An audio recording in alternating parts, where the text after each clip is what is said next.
Suivez-nous sur YouTube et tapez la Solo Kimbong TV.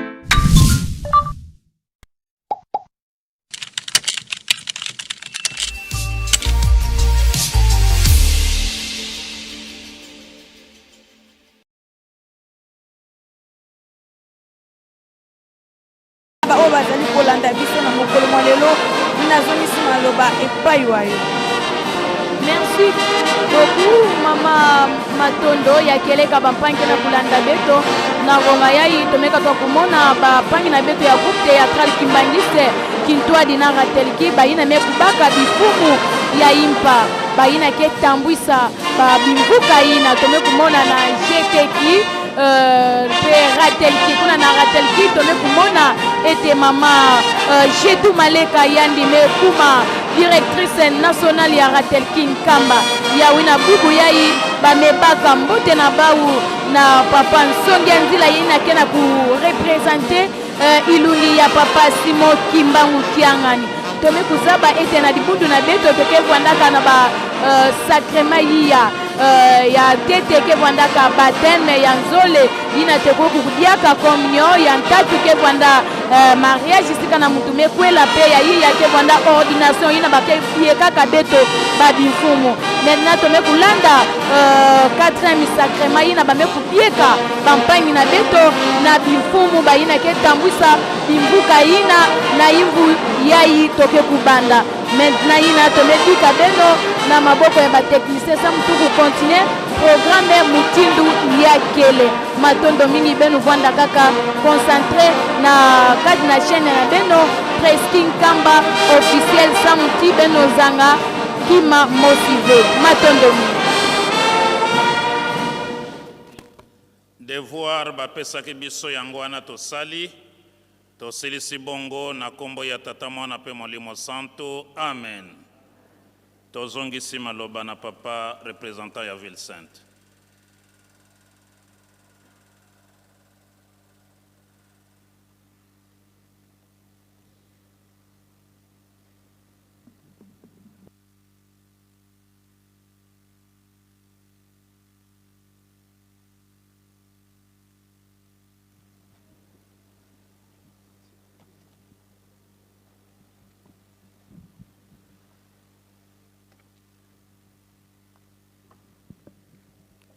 Na kombo ya Nzambe tata ya mwana pe tata molimo santo tozali kokoba na programme na biso sika tozongi na oyo etali bopesani mbote efaki tomibongisa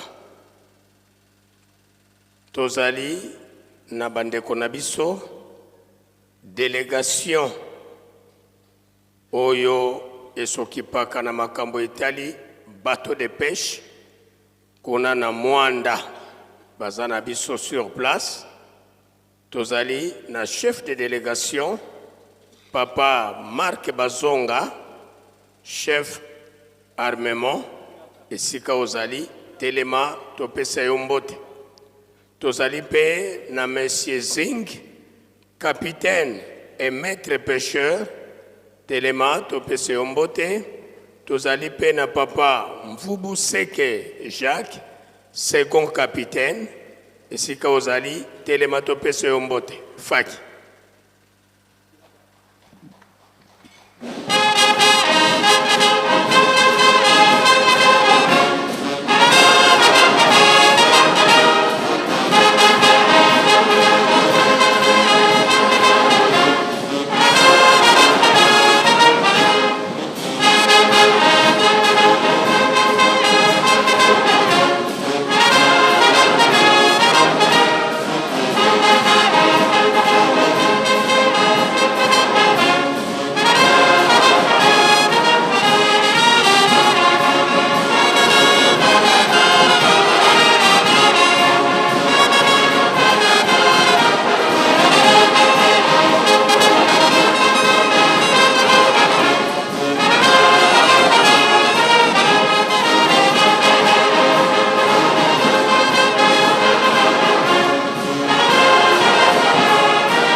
Tobongisa maboko topesa bandeko na biso mbote na kombo ya tata mwana pe tata molimo santo o kombo ya tata ya mwana tata molimo santo bandeko na biso bokoki na bino kovanda mozola kwa se ye mwana tata mwanda velela tulombele kwa tata directeur di cabinet à l'intérim ye mpangisa onso no basalanga ku cabinet ya tata mfumo longo mfumo di bundu fulube onso no bilovwandi di lutelama beto mpangisa no di bundu tolovana kyambote faki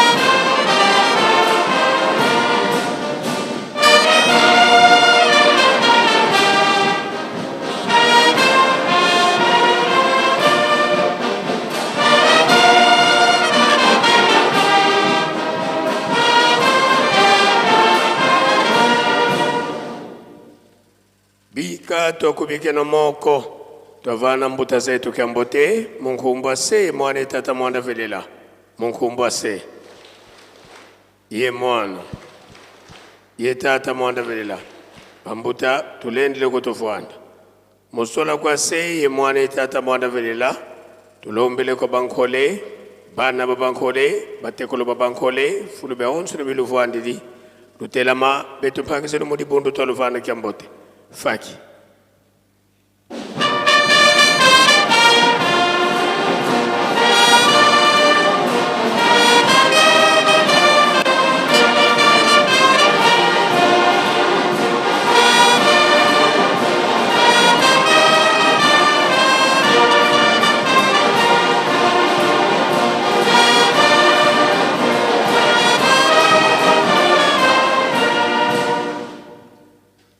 tokubike no moko tovana moni miampasi mbote munkumbwa se ye mwana tata mwanda velela munkumbwa se ye mwana ye tata mwanda velela bambuta tulendele kutovwana tukotele kukandele banlongo tangu itutelemesa sedieto tata mfumo mbanza koreki lukala bakubama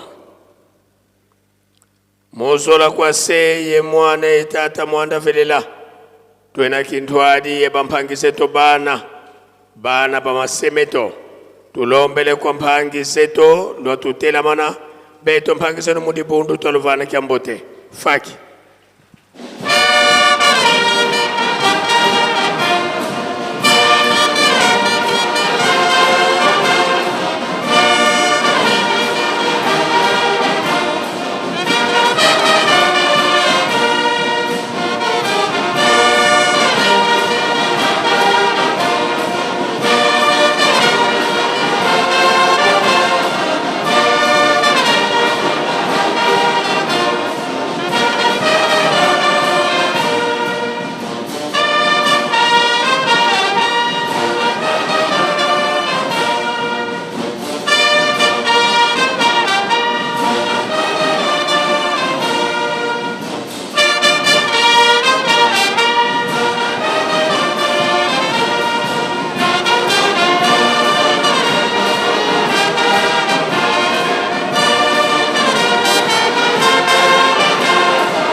tokubike no moko tovana mpangise to kyambote munkumbwa se mwana tata mwanda velela munkumbwa se ye mwana ye tata mwanda velela pangise to lulendele kono vwanda musola kwa se ye mwana tata mwanda velela twena mpeki ntwadi ye ngudi zeto bamama bau bakalanga bimpofela betu kwa masemeto tulombele ko bamama lo tutela mana beto bana beno talovana kyambote faki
Pika twakubike no moko twavana ngudi zetu kyambote munkumbwa se ye mwana tata mwanda velela munkumbwa se ye mwana ye tata mwanda velela bamama lulendele kono vwana muzola kwa se ye mwana ye tata mwanda velela tulwe kiva kikada kyantsuka inthangu tutelemesanga sedeto twena kintwadi ye sedeto tata mfumu wa mbanza tata nloengisi tata nsongya nzila sinzidi ditwa sisula mu Yerusalemi tuka muna 1921 kasiswa na telumbukia unu tata mfumu wa mbanza wena yeto kintwadi mukati kwa Yerusalemi kayo yeleko yekakanoke nempenituko yani mpe watambula mbebe ya kuzisonga ngazizi kya tata mfumu wa nlongo mfumu wa dibundu thango za onsu bukena wabinda mamukuma kya kisalu tulombele kwa sedetu watutela mana beto bana tokuvana kya mbote faki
bika twakubike no moko twavana sedieto kiambote munkumbwa se ye mwana etata mwanda velela munkumbwa se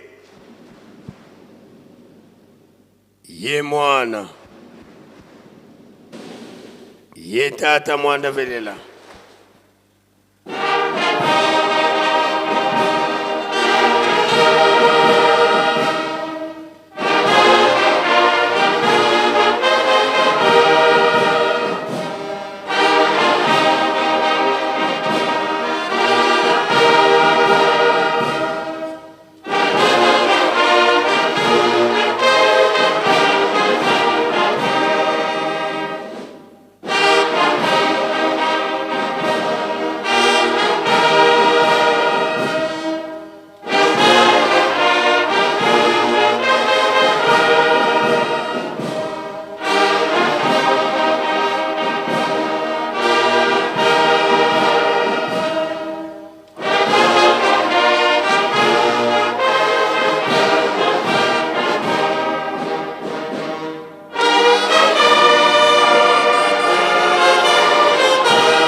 tulendele kutofuanda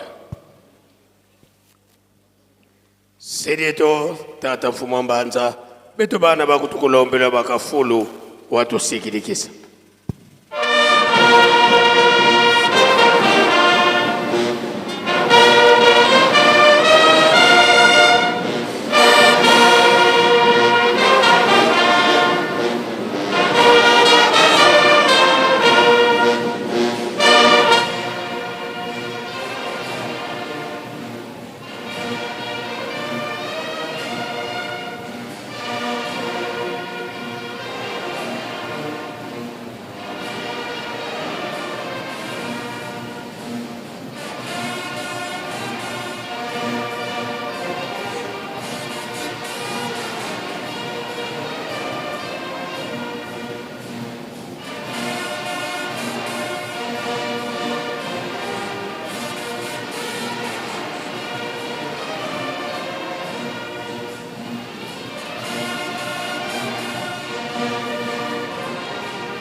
Tusale. Ensambu zange mfumu wetu Yesu Kristo yo zola kwange tata nzambi wase yo untwadi ongtata mwanda wavelela bika wakwa masikilanga muna yeto tukwaya kwa ile mvu se ye mwani tata mwanda wavelela. Amen.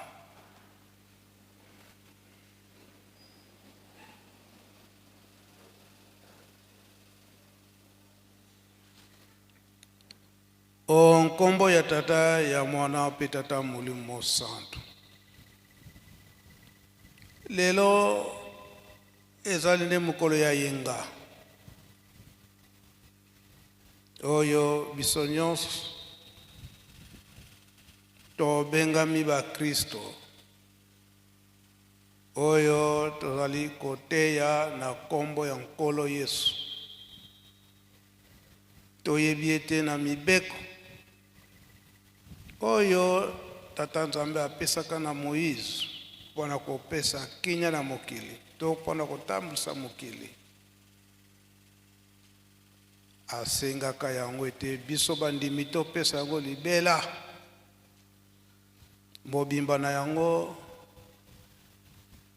amaboko na ye kokanisa ye kosenga na mabondeli pe kosanzola ye na banzembo yango likambo esangisi biso na mokolo na lelo oyo ezali nde mokolo na yenga te ekoincide solo le 19 octobre de l'an 2024 yango nde mosali tata molimo santo papa Joseph yangendaki anga na atikaka biso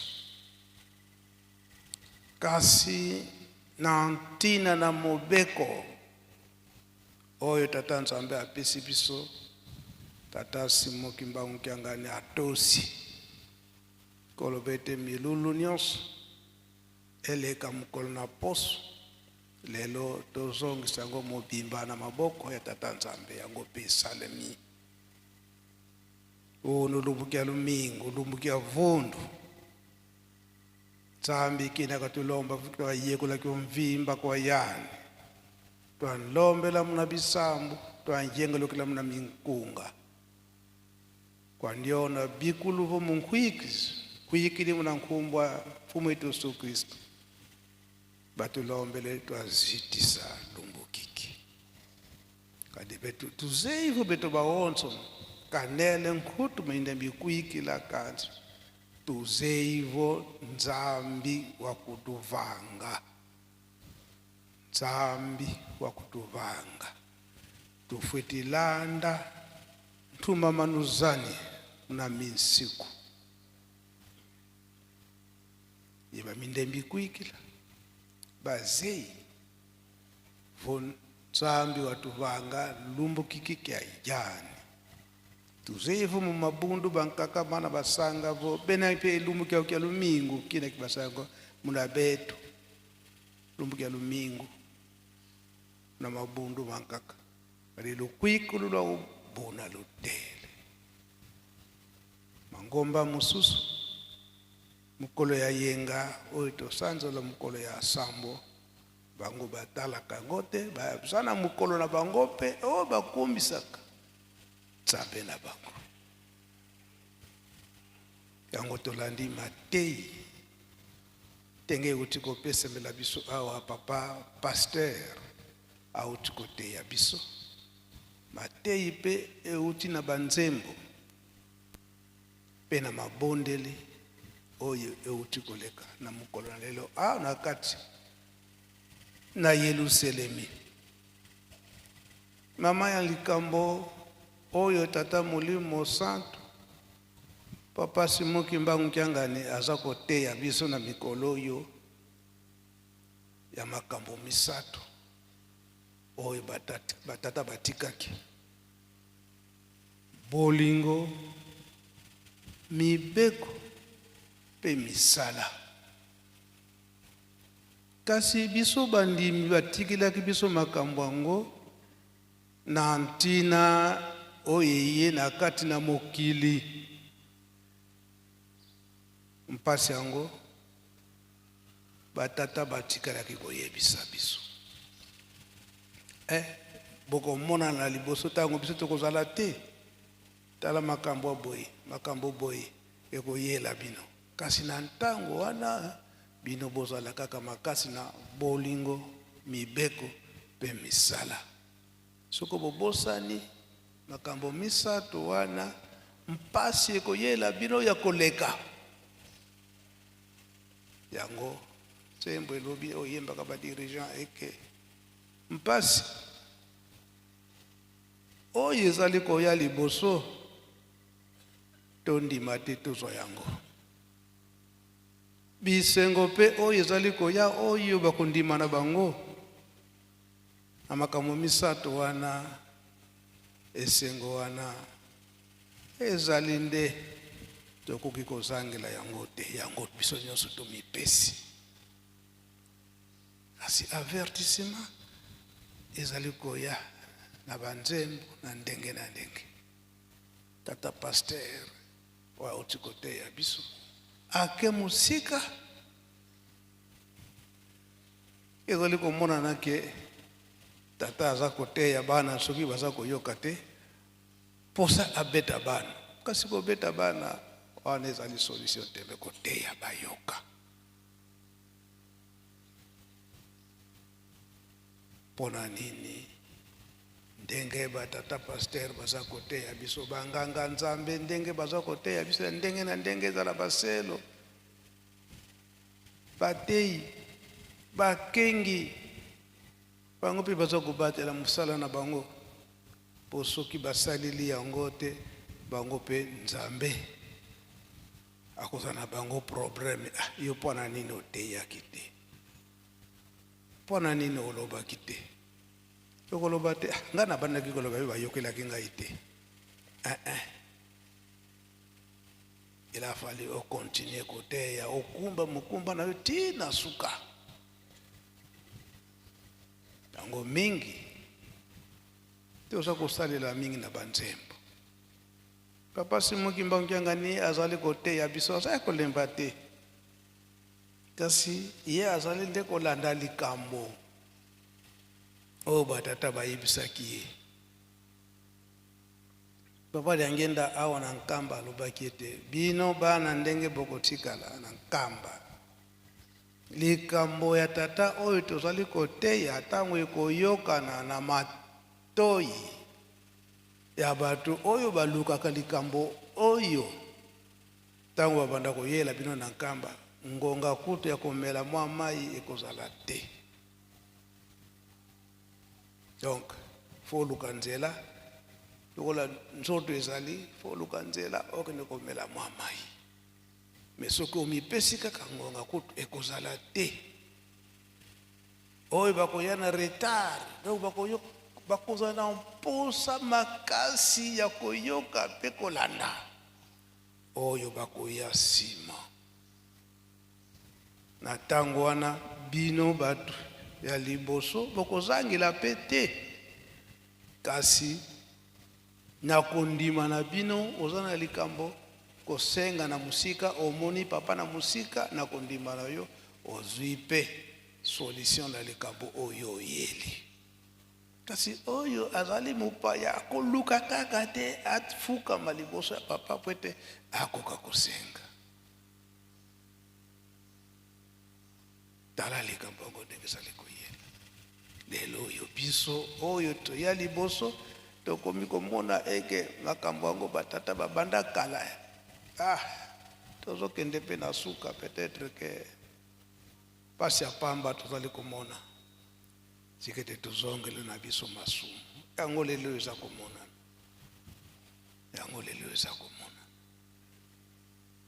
yango solo tozalaki na biso na libanda kasi mateyi tokoyokaka eutaka na mabondeli mpe na banzembo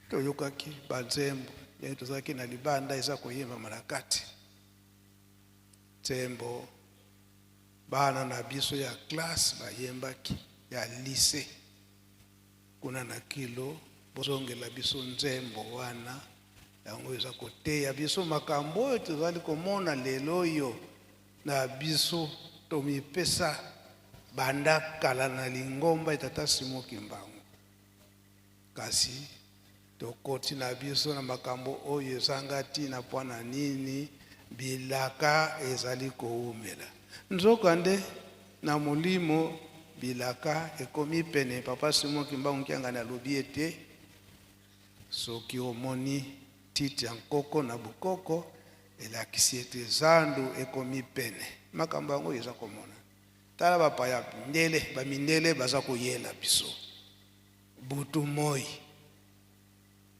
bazoya na nzela nini bazoyela biso na nzela misala bazoyela biso na nzela misala kondima mpe mobimba yango wana mpe bayokaka na sango na musika na nzela ya misala. Tala bandeko oyo tuuti kopesa mbote awa bandeko na biso bachinois na nzela musala aye na kati na Yerusalemu kokoma na ye alobi tika nani nakota ndako ya Nzambe natala nayoka ndenge ekolekelaka na bino bakimbangiste likambo liboso azokomona kinya biso nyonso tofandi kinya tozali koyoka litei soki nzembo biso nyonso tozokoyoka nzembo soki matei biso nyonso tozokolanda matei maso maza koleka na kinya nyonso bana lise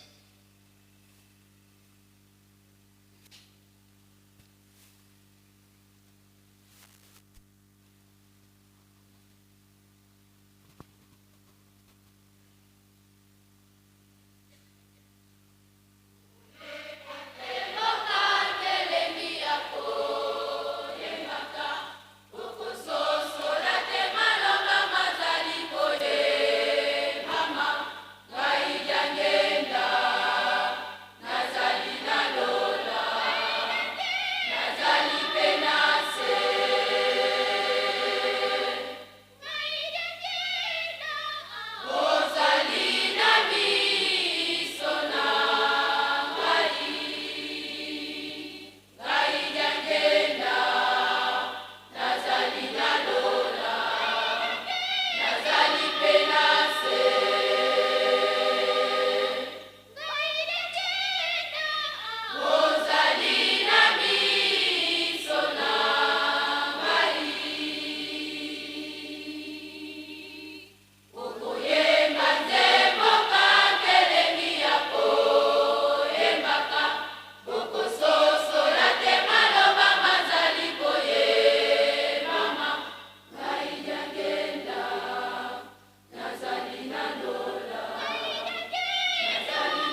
Merci, bana biso ya classe. Papa diangenda lobiete ngai atikali kolakisa bino papa dialungana. Papa dialungana pe alobiete ngai naza na problème te. Alakisi bango maso. Natikali kobomba ta likambo te aona mokili to lakisi maso. Donc alakisi maso ndenge papa diangenda lobelaki yango ete manso to résumé Bible na katna bolingo mibeko pe misala. Papa de alungana atikali kolakisa papa simo kimba unkiangani yeyo kasi biso to lobike yete to lobi yete yepe atato lingi yete to yini ye kasi aza koloba oba tata batikelaki tikelaki ye azali kotamsa biso alembite yango papa de alungana likambo na ye atikalaki koloba ete mingi baza koloba ete manso maza kosalama mpona nini nzambe azali na ye te kasi na bible elobi ete oyo bato na bazoba balobaka ete nzambe azali na ye te mpona nini aza kopesa biso etumbu te toza kosala boye aza kopesa biso etumbu te me bango balingi biso mingi tata nini oyo ata mwana aza kobebisa akoteya ye te yango bapapa elebe okopusa na liboso malgré ngonga ikei maloba na biso mosusu oyo na mokolo na lelo eza na nzembo na bana na biso ya jetiki tala misala oyo batata baza kolakisa biso balingi biso mingi baza kolakisa biso boye kasi tokomi na biso bilema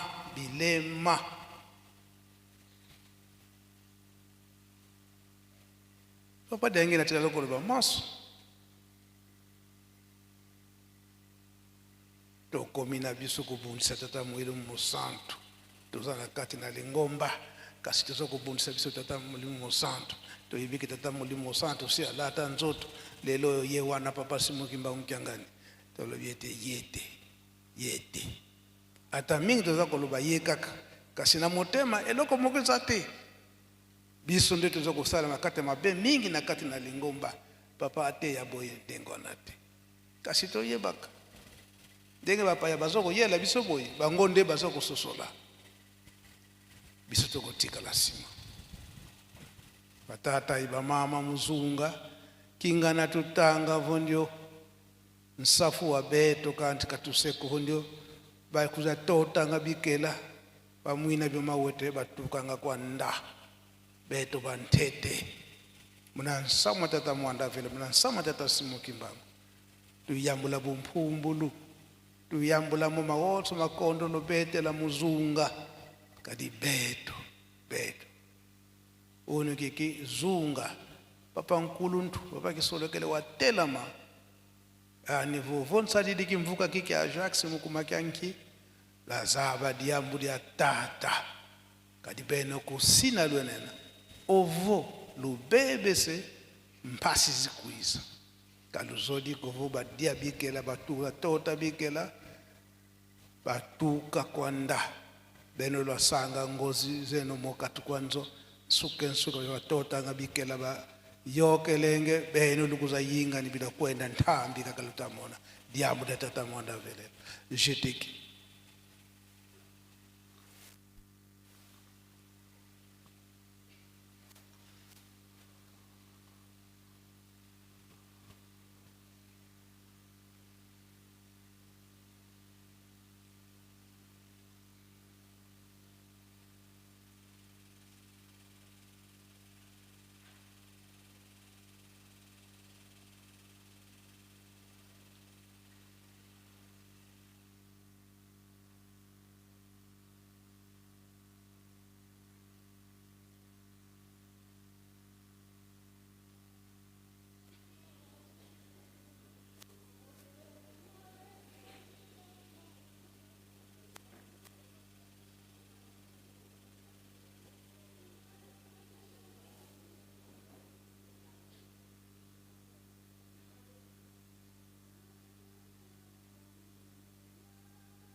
Merci. Jeteki. Tolandi maloba papa de ngenda. Banda bana na biso ya classe ya lycée na jeteki. Ate ya susu ndengeni. Yango tala mobulu ekoti na kati na lingomba. Oyo mpasi nyonso tomoni yango papa Simoki Mbangunkianga na lobi ete lobi nalikama papa José alobi ete ebandeli kata Nzambe akotala kango te me suka oya boyi na ye bolingo mibeko pe misala faute na bango te batei toyoki te toke na esika ya mpasi ndenge papa Kisolokele aloba ilaki yango totali na Yerusalemi o mingi totondi awa totika bamboka na biso malgré masumu na biso asiba misusu eke na masumu ya boye tikete nakende na Yerusalemi babimisa pe nakena nga pe bonge usika na guta na boma mutu bakosala nga nini osana na posa mulimo na yote oso kotala liboso te ndenge sika tozuli kokende yango nde basa kote ya biso botosi tososola papa kabemba papa elebe sengi bino bokuta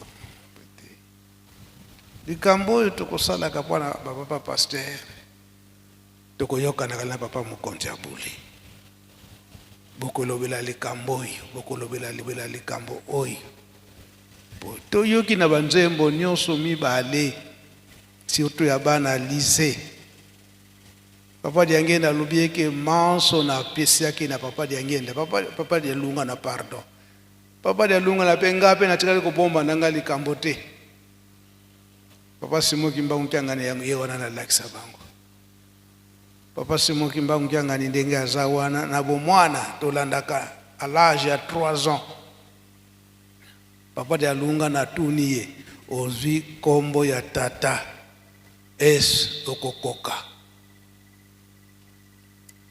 papa Simoki Mbangunkianga na tali sui apesi ya noté papa Dialunga na tuni pour la deuxième ou la troisième fois albika nandimi na kokoka lelo aza na sika wana te aza kotosa pesa kotosa te biso totosa papa Kabemba.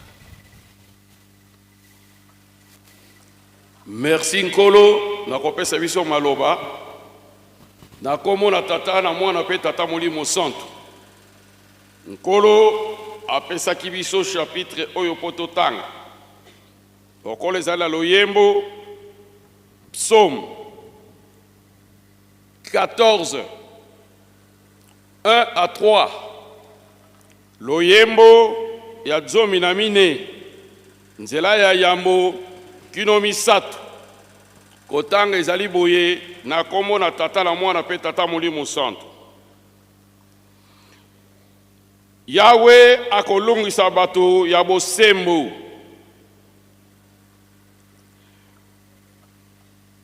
bazoba bazali komiloba Nzambe azali te babebi penza bakomi na bizaleli ya mabe pe ya soni moto moko na kati na bango asalaka bolamu uta na likolo Yahweh azali kotala bato mpo amona soki moto moko ya mayele oyo atosaka ye azali kasi bango nyonso babunga nzela babeba ndenge moko ata moto moko te azali kosala malamu na kombo na tata na mwana pe tata Molimo Santo ngonga na biso eke musika na kombo na tata na mwana pe Molimo Santo psaume oyo ezali kolakisa biso ete mabe solo esili eleki delo eleki mbeka na kati na mokili. Bato bazali susu kobanga nzambe te, bazali kosala mabe liboso na tata nzambe. Makamu mayemaso mazalaki kosalama na se na molili na nkuku ekomi kosalama poasa to polele na miso na bato. Tozali kolanda na baradio pe na batelevizio. Bazali kotumbola kanda na nzambe, bazali koloba te nzambe azali te. Soki azalaki pona nini azali koboma biso te, pona nini azali kobongola mokili oyo na mbala moko te. Babi nzambe likolo na kiti ya bokonzi avandi azali kotala, azali koseka moni biso bazoba bilema. Nzambe abengi biso bilema, abengi biso bazoba. Elema azali nani? Na contexte na biso na kati na mokada na nzambe, soko babi elema ezali mutu oyo ayebaki likambo na nzambe, asosolaki nzambe, ayebaki monene na nzambe, kasi azangi mpiko, azongi sima, abandi kosala makambo oyo ya mabe oyo atikaki, oyo ya bwakaki, oyo ya boyaki. Ndenge bapesi biso na 2 Pierre chapitre 2 verset 21 tina 22. Bapesi biso lisese ya ngulu oyo basokoli malamu malamu, bapetoli ye malamu malamu, kasi azongi lisusu na potopoto, abandi ko baluka, amoni ke akobi malamu, akobi amoni clair, akobi peto, nzokande ake komi bebisa davantage. Ndenge moko na mbwa oyo aliaki biloko asanzi yango, azonge lisusu kolia biloko wana. Donc mutu wana yeba tozali kobenga elema zoba. Batata ba mama la ndenge nini mpo ete toko kokima esika oyo toko kosala bakabo oyo ezali malamu na miso na tata nzambe, parce que nzambe azali kotala, azali koluka, azali kobenda mokolo milai, ezali pona kobika na biso. Toyebi ke na mokili mobimba tozali na mangomba mibale kaka. Tozali na lingomba ya nzambe pe tozali na lingomba ya satana.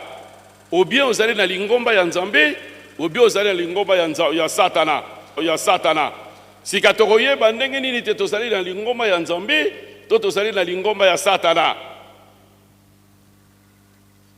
Tokotanga Matthieu chapitre 7 verset 13 à 14. Dans Matthieu chapitre 7 verset 13 à 14, bazali kopesa biso banzela mibale. Nzela moko ezali ya munene, nzela mususu ezali ya muke ya nkaka. Abi nzela ya muke ya nkaka yango ne memaka na lobiko, yango ne nzela ya bonzambe, yango ne lingomba ya nzambe. Nzela wana ya komikitisa, nzela ya kolongola lolendo kati na biso, nzambe ya kotosa mibeko na tata nzambe. Na nzela wana soki tokotambola na yango eza na nkaka te, eza na condition te, bapesi biso kaka bolingo mibeko misala. Ezali la condition te tekotala sima te kosala boye te, non. Soki tokotambola na nzela wana ya bonzambe, tokomona ndenge nzambe akosepelisa biso. Tokota na nzela wana tozala libre, tokota na nzela na tomona esengo na nzambe, tokota na nzela na pote mukolo ya suka, tokutana na tata nzambe, mukolo espe papa Simon Kimbangu, bamvola misatu ndenge tozalaki na bango awa na kati na mokili. Batata ba mama nzela na za pasite, ata musu nezali konyokama, me molimo na nzela na za nesengo. Tomoni mpasi ya mama mwilo na kati na mboka oyo, tomoni mpasi ya bamvoala na kati na mokilio tina kotelemisa lingomba ndenge ezali, tala lelo esengo ezali kati na biso, parce que baponaki nzela wana, bakangamaki nango pe batambolaki na yango. Nzela oyo ya monene, oyo ezali lokola boulevard, mituka misato ezoleka boye, mituka musu ezoleka boye na 120 km à l'heure. Mais balobi suka ya nzela wana ememaka na kufa. Abi bapesi biso tolitola na nzela wana te, nkolo asengi banzembo koda na bana na biso ya classe, asengi nzembo na jeteki te tozala kaka na elengi ya koyoka nzembo te, me tososola maloba oyo ezali kobima na kati na nzembo. nzela ya monene ekomemaka biso na kufa nzoka de biso baye tokomi na 4e génération oyo tozali lelo tokoki kotambola na nzela oyo ya monene te parce que tomoni nkolo yesu na kati na biso ateyi biso kino akokufa na ye na ekulusu biso nyonso toyebi yango tolandaka yango tomoni atindeli biso ntoma na ye papa Simon Kimbangu anyokami mbula tuku misato awa na kati na biso na boloko na esika oyo biso tovandi abandi musala toyoki basango na ye bipai na bipai yango nde ezali ja kolendisa kondima na biso tokoki susu kopona nzela ya monene te me kasi tozali kokamwa ndenge bato bazali kotombola na nzela ya monene bato bazali koloba me ezalaka bongo te baloba kaka ndenge wana bokanisi eloko nini kosalama eloko moko kosalama te baloba kaka ndenge wana tolia tomela tosepela pamba te elobi tokokufa na biso eloko moko ezali te maloba wana ezali kobima katikati na biso bandimi bacroyant ezali malamu te nzoka nde biso tufo toyeba te biso bato ya liboso te tovandaki na mokili oyo ezalaki na mabota ya liboso bazalaki na mokili oyo bango mpe bakanisaki ndenge wana basalelaki ndenge wana mesuka na bango ezalaki mabe yango wana batata bamama 2 Pierre chapitre 3 verset 4 à 5 azali kote ya biso yayo tolobaka bongo te bato ya liboso bazalaki na mokili oyo mais lelo toyebi suka na bango bapesa biso histoire ya Sodome bapesa biso histoire ya Noé bapesa biso histoire ebele apôtre Paul koto aye ko conclure yango na 1 Corinthiens chapitre 10 verset 1 à 11 albi bandeko bobosana te ete bakoko na biso bango nyonso bazalaki na mokili na Egypto babimaki na nguya na loboko losembu ya tata Nzambe bamelaki mai na libanga baliaki biloko likolo bakatisaki mai na monana kasi bango nyonso bakomaki na mboka elaka te pamba te bazalaki Nzambe asepelaki na bango te abomaki bango nyonso na verset 11 baye koloba manso wana masalamaki mpe makomami mpona biso bato tokomi de ekeke oyo tozwa mayele kasi kino na ekeke oyo biso tozali kozwa kaka mayele te nzoka nde espeli na biso topona nzela oyo ya moke mpote yango nde ezali na lobiko yango nde komema biso na bomoi ya seko tobanga na biso eloko te batata bamama baye tozali kotambola na nzela ya moke elonga eza na ngambo na biso tata Nzambe nkolo sipe molimo santo bakompanya kaka batambolaka bazalaka kaka elongo na mutu oyo azali kotambola na nzela na bango ndenge balobi na biso na Apocalypse na chapitre 3 verset 20 atelemi na porte oyo aza na porte moke ya kofongola bango misato bakokota na kati na ye bakovanda bakomela mpe bakolia na ye elongo tobosana te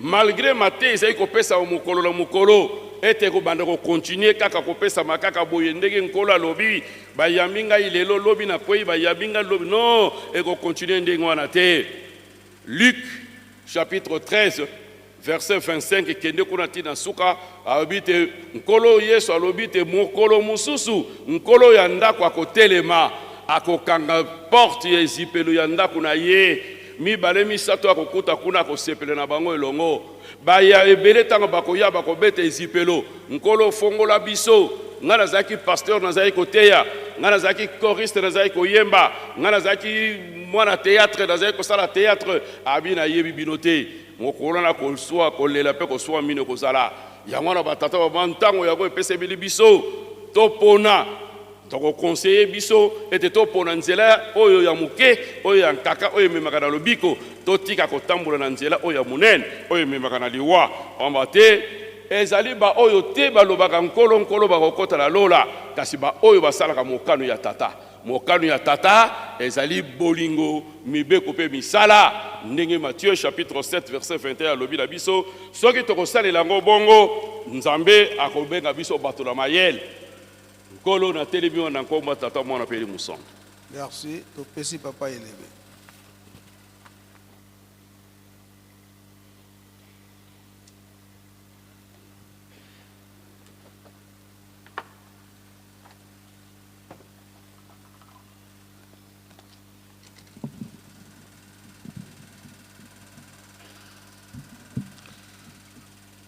Nkombo na Nzambe tata mwana tata molimo santo kolo merci pour dans liloba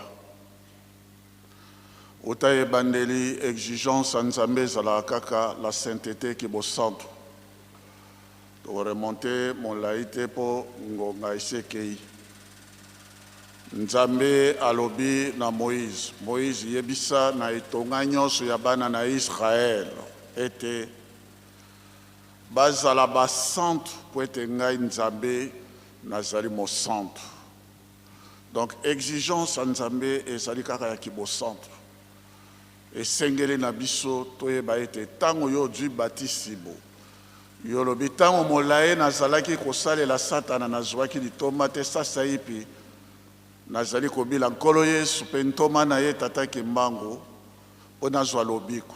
Exigence mosusu ezali te kibo centre. Mibeko ezali likambo ya sika te soki yo ye epai na nkolo Yesu. Okomona ete nkolo Yesu a renforçaki mibeko. Alobi soki na mobeko elobi ete soki osangani na mwasi nde osali ekobo. Menga na lobi na bino boye te. Soki yo otali mwasi oluli mwasi osili kosala na déjà ekobo. Donc a renforcer mibeko. Mibeko. Ezala Nzambe tata, ezala nkolo Yesu. Kaka mibeko, même exigence, la sainteté, mibeko, même exigence. Ba pharisai baye et pas na nkolo Yesu. Dans Matthieu 19 verset 10, balobi est-ce que okoko kamata mwasi olongola ye na n'importe quel motif? Ndenge wana Moïse apesaki biso nzela soko sepeli na mwasi te asali mbeba okomi be mokanda otiki yake bala na yo ndenge yo olingi kolo isabi bongo te. Moïse soki alobaki bongo natina na mitema makasi na bino nde Moïse alobaki ndenge wana tosalaka masumu natina na mitema makasi. Tosilaki koyeba batangelaka biso mibeko batangelaka biso ba précepte batangelaka biso mais tosalaka masumu mpona nini mitema makasi. Yango na nkolo Yesu ezali bongo te.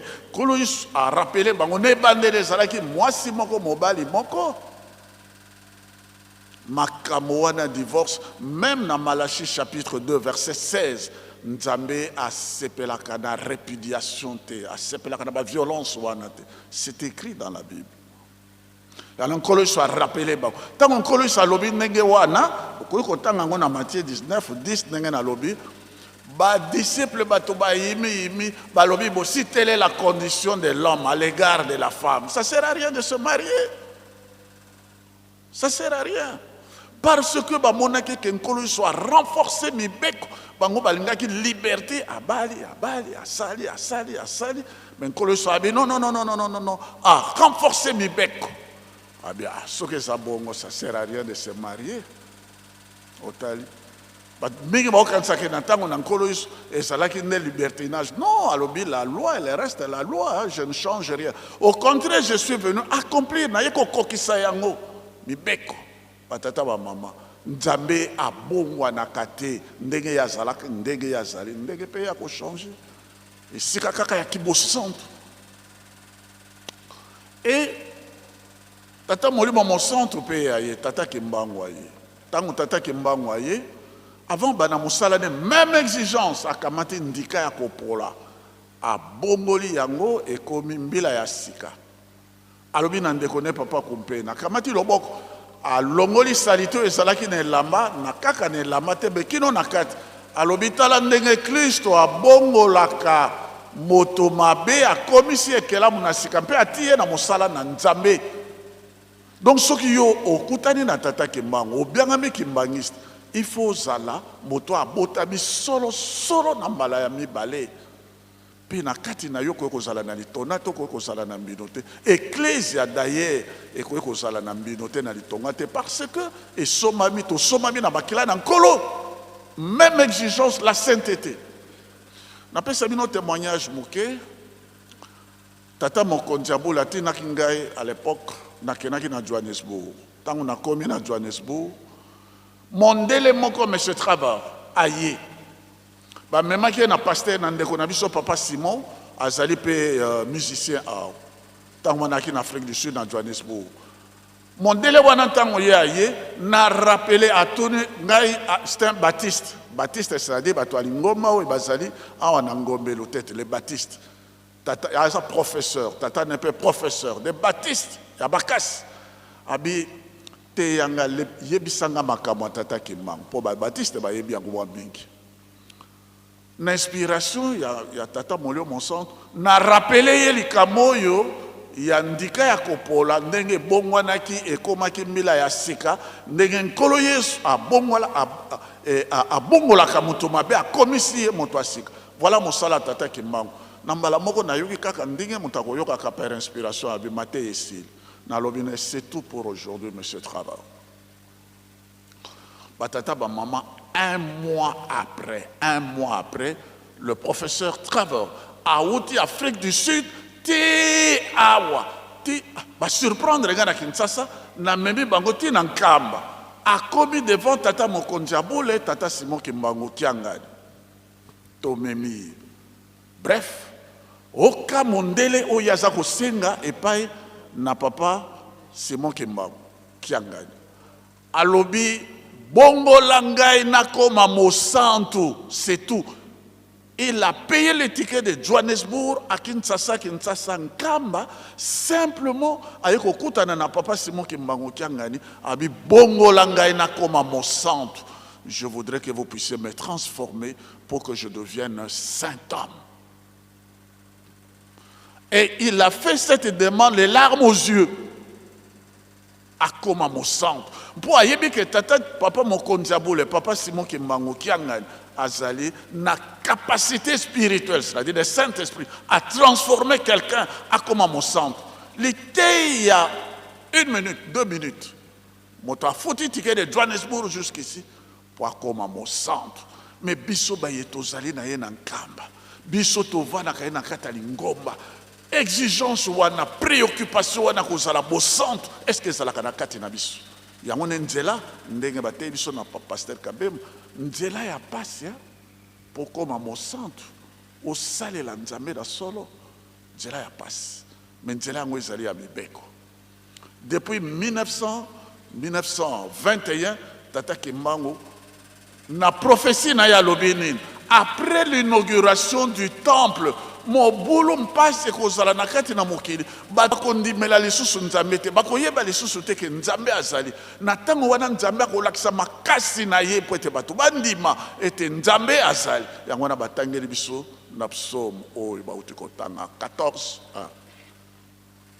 après inauguration en temple bane oyo ezali koya tata Kimbangu alobelaka yango depuis 1921 mbanza nzanga batu bakoyeba lisusu te ke nzambe akozala bakosala kaka mabe banko yango wana nde biso tokoni maloba na nzambe elekaka te yango wana batata bamama totika kosala mabe na motema ya kanza te mpo ya kosala mabe koloba ete wana bakobenga yo insensé bolema parce que yo yebi. Bref bapapa na biso baexercice spirituel totomola misapi totomoli mpo na nini batangi mibeko posa na bango kaka tozala basantu ale ya mibale bokatisi ekulusu babibi tokatisi ekulusu bakotisi biso na retraite makasi mpenza tolati basaka mpo na nini même exigence kaka ya mibeko tozala basantu mpo na nini tokota na mokili boyelaka toyeba kosepela. Batata bamama ezalaka bongo na tango na bana na Israël. Kolo Yesu alelaka. Kolo Yesu a pleuré 2 fois. Première fois, Kolo Yesu a pleuré. D'ailleurs, c'est le verset le plus court de la Bible. Jésus pleura. Pleura. C'est le verset le plus court de la Bible. Jésus pleura. Devant tombe, il y a Lazare. Dans l'histoire, deuxième passe ya nkolo Yesu amoni ndenge Yerusalem ndenge temple ko s'écrouler pe mpasi ko kote la bango esalaki ye mawa pisoli na miso alobi okali loba na nkolo Yesu mpasi oyo nyonso to ekoyela bino tout simplement parce que vous n'avez pas connu le moment où Dieu vous a visité. Boyebaki ntango te ya kososola ntango oyo Nzambe a visitaki bino. Oh, elobamaki nini? Emmanuel, Nzambe elongo na bato. Nzambe aye avandi kati na bango azali kote ya bango. Ah non, mwana charpentier, mwana charpentier, aza komilakisa nini, il a un démon, Belzéboul et tout, Kolo Salobi, vous n'avez pas reconnu le moment où Dieu vous a visité. Kolo Saloba qui en accomplissement de ce que le prophète Ésaïe avait dit, Ésaïe chapitre 55 verset 6. Ésaïe alobaki na bato boye, alobaka na bango, boluka Nzambe nano ya zali komonana, tango ya zali pene na bino, boluka ye. Ésaïe alobaka ngokala, Ésaïe 55 verset 6. Enkolo salobi, mpase koyela bino parce que bino boyebaki te na ntango nini Nzambe ayaki ko visiter bino. Alobi bokonzi na likolo kolongola makati na bino ekopesa mela libota mosusu. Aza komembe kuluzu na Golgotha. Asali remise reprise na Simon de Cyrène. Bato wana bato singate natali ata moto moko azali kobongwana te. Alobi kamata bokonzi. Et Simon de Cyrène a amené Simon l'Africain ou le Simon noir. Parce que le royaume, ce qui balobi sokotali na carte géographique il y a 17e siècle, l'Égypte comprenait l'Égypte actuelle, jusqu'au royaume de Congo. Tout ça, c'était l'Égypte. La carte, il y a 17e, 16e siècle. Vraie carte. Alors, kamata yango, mema yango, nesika nabiso yangwana, eye awa. Beaucoup. Yerusalem yasika yango. Temple yango. Kilongo yango. Makamonyoso, namvoila mpe apesi. Awa. Bato wana, bato singate, bayeba kingaite. Omoni. Bo yeba kite tango nini Nzamba yaki kotala bino botikali mitele ngana bokomi na passe ba nzembo oyo baza tozali koyoka ezala jete ke ezala banani wana batata ba maman seul moment et ye Nzambe tata molio mon centre aye kati na biso alobi na kobota bana 1918 et ça toujours rappeler le 17 février 1991 papa Diangenda alobi tata Kimbangu nengayo. Est-ce que bato bazala koyeba ke o tata Kimbangu to yebaka te tango nini Nzambe visita kabiso yango na passé yela kabiso. Mais alobaki na kobota malesus na 1951 et ye kaka Nzambe azali kati na biso. To landa ma Esaïe alobi boluka ka Nzambe tango ya azali pene na bino. Soki azali kotinda azali kolobela bino boto ça y est maintenant à renforcer les sous mibeko même exigence. Attendez biso les sous mibeko makas à côté si biso dans ba précepte et même pas précepte na mibeko yo yankamba Jérusalem toujours bolingo mibeko pe misala. Témoignage moko avec l'autorisation il y a papa Mfomambanza papa Nkolo à la Kisakinga, ben je ne peux pas tout dire parce que j'ai pas eu l'autorisation préalable. Papa Dialungana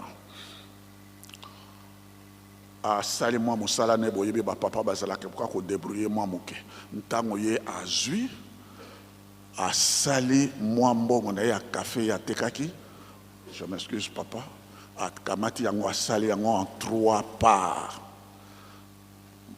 enveloppe moko atini na papa kisolokele enveloppe moko atini yango na papa papa Diangenda enveloppe moko asimbi yango 3 parts égales. 3 parts égales. Maintenant, mon combat ezali motuna ezali kati na biso. Bolingo bazali kote ya biso. Yo zali nganga nzamo zali motambo bati yo nesika boye. Ntango yo bapesi dim, ntango yo odi moi eloko esika yo zali. Est-ce que yo kokanisa ba collaborateur na yo ndenge bazali na bango? Oya du part, oya du part, oya du part. Ndenge yo zali kolia, bango pe bazali kolia. Ndenge yo ozali kolata, bango pe bazali kolata. Mpete kimia ezala kati na bino. Exemple, na sengi vraiment pardonnez-moi papa. Ndenge exemple batata balakisa kibiso. Bolingo ifo ezala kati na biso, cohésion ezala kati na biso. To salisana, to simbana. tozala bato vraiment ya bolingo ezala kaka slogan te to mettre yango en pratique mpo ete koyimayima ezala te bokabwane ezala te e mpo ete biso na biso mpe moto na moto moni ke ndeko na azali na mabe te ya ye releve ye mpo na nini masumu ezala kati na biso te mpo ete mpasi oyo ezali koya tozwa yango te mosala tozali kosala ezali na litomba na yango botala kaka ndenge papa alobaki soki bomoni koko tokomi na wenze tala prédication ya papa abanaki na biso oyo ezalaki na Jacob ekomi na Esau wana première partie akolakisa bakoko ekomi Esau alongwe kuna aye lisusu tango ezali tango ya bana na Nzambe tango ezali tango ya bana na Nzambe alongwe wana nyonso ka bakoko renforcement ya mibeko renforcement ya misala renforcement ya bolingo aza kolakisa biso tozali kokoma pene oyo ezalaka na Jacob ekomi na Esau tango ezali tango ya bana na Nzambe et puis akomi notre père qui est aux cieux ça veut dire quoi tata na biso azali na mposa ete bokonzi na ye ekokisama kati na biso mpo ete tosepela azali komema biso na ndenge wana plus tozali kokoma pene a renforcer mibeko a renforcer bolingo a renforcer misala ekomi chemin étroit mais pona bolamo na biso po bilaka bikoki bekomi pene na nkombo na tata mwana tata molio mosa. Merci Papa Kabemba, merci Papa Elebe, beaucoup kozonga na bino. Mama na likambo, totosa makambo nyonso misatu batata batikeli biso. Bolingo, mibeko pe misala. Pe Papa Simon Kimbangu Kiangani alubite na manso wana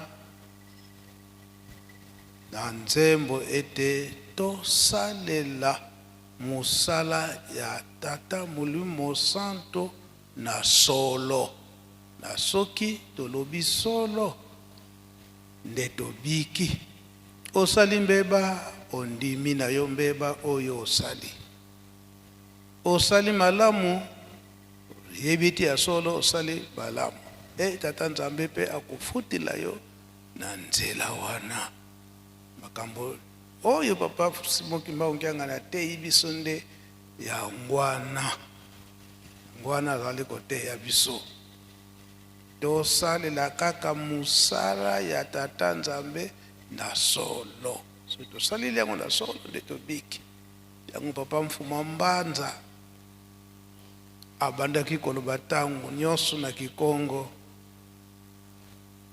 nki bikitulanga muntu mfumu voni oludi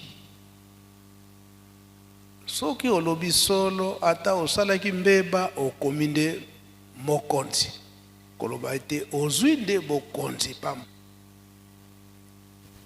mpona masumu ya Yerusalemu tata moko azalaki awa tobanda kobenga ye tata Niasa abandaki komona na ondire azalaki mayele ya kokoka te kasi azalaki nini mayele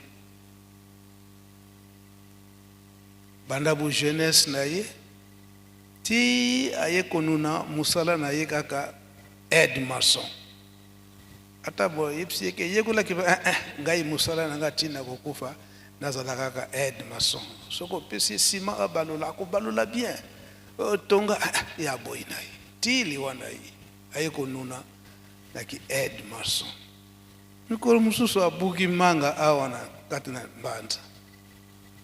Mais avant abuka manga, est-ce que ceux qui na buki manga nazana nzala? Isum. Achelo boko akitisi. Basiri na baza kotala yi. Akitisi matisi mbala mibale. Akitisi. Mbala misata buki. Basiri bakangi. Kote na ndakwa Yerusalemu. Baza komema ye pembe na ndakwa Mfuma Mbanza.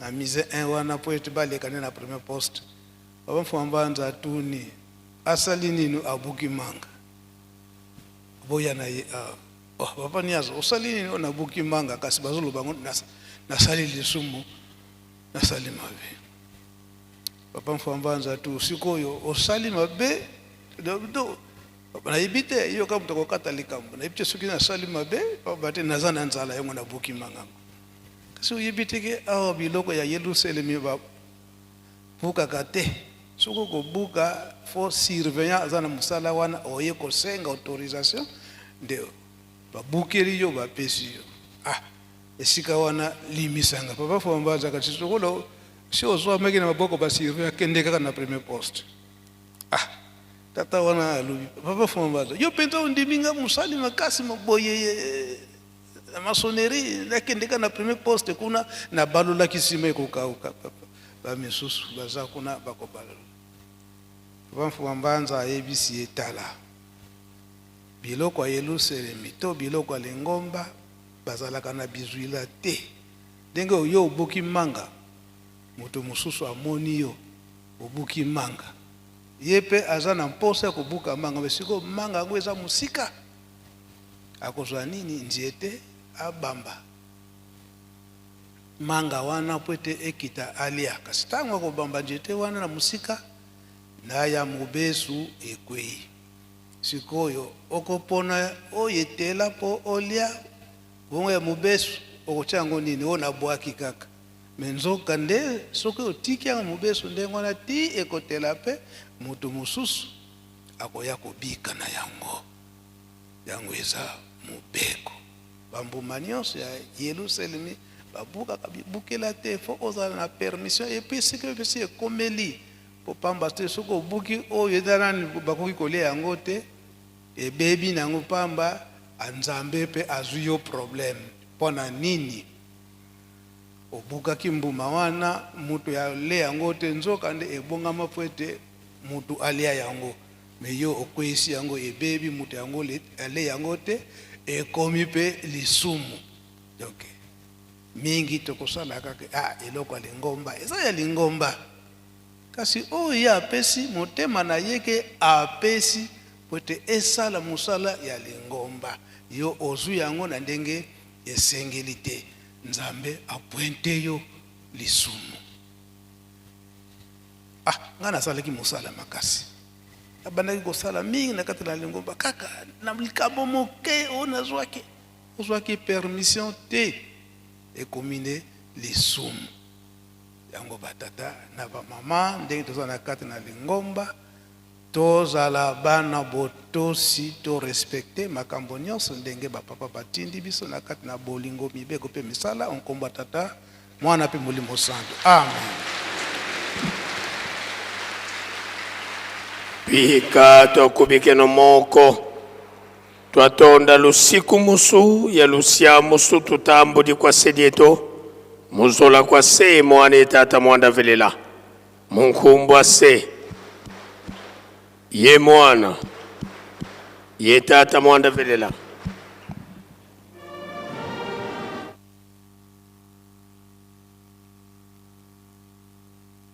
Bonjour la famille, bienvenue sur Masolo Kimbang TV. Suivez-nous sur YouTube et tapez Masolo Kimbang TV.